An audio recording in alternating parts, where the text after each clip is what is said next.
हनुमान खरं तर ते केवळ वायुपुत्र नव्हते, तर ते महादेवांचा अंश होते.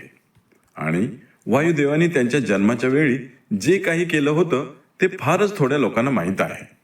आपल्या सगळ्यांना वाटतं भगवान हनुमानांची जन्मकथा खूप साधी आहे, पण सत्य असं आहे की ती कथा खूपच रोमांचकारी आणि मनाला नवल वाटणारी आहे. कारण हनुमानजींच्या जन्मामागे 3 श्राप होते.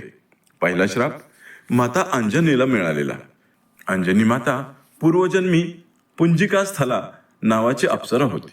एका ऋषींचा अनादर झाल्यामुळे तिला शाप मिळाला आणि ती वानरीच्या रूपात जन्माला आली. पण त्या शापातच एक मार्ग लपलेला होता. अंजनी माता तेव्हाच मुक्त होणार होती जेव्हा ती एका दिव्य पुत्राला जन्म देईल. म्हणजेच ती गोष्ट थेट महादेवांच्या अंशाशी जोडलेली होती. दुसरा श्राप राजा दशरथाचा. राजा दशरथालाही एक शाप मिळाला होता की त्याचा एक पुत्र त्याच्यापासून दूर जाईल आणि त्याच्या विरहाच्या तळमळीने त्याचा मृत्यू होईल. आणि तिसरा श्राप स्वतः वायुदेवाचा.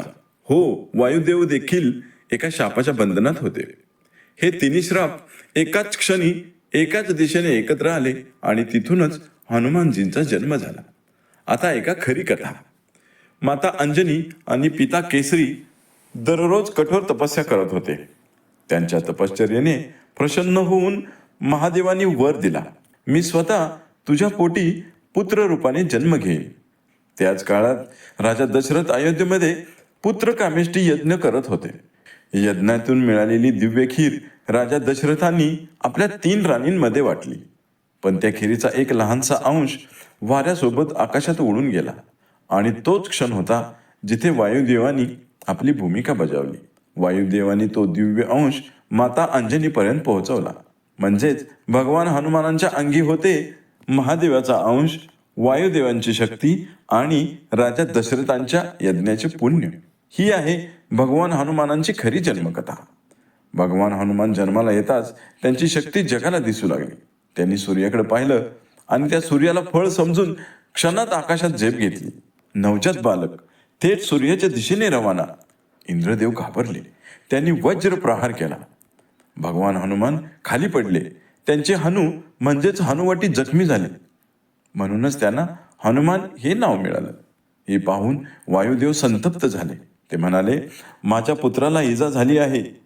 आता मी जगातील वायू थांबवतो. हवा थांबताच संपूर्ण सृष्टी गुदमरू लागली. तेव्हा सर्व देवतांनी वायुदेवांना शांत केलं आणि पुन्हा वायू सुरू करण्यासाठी त्यांची विनवणी केली. त्यावेळी हनुमानजींना एकामागून एक वरदानं दिली गेली.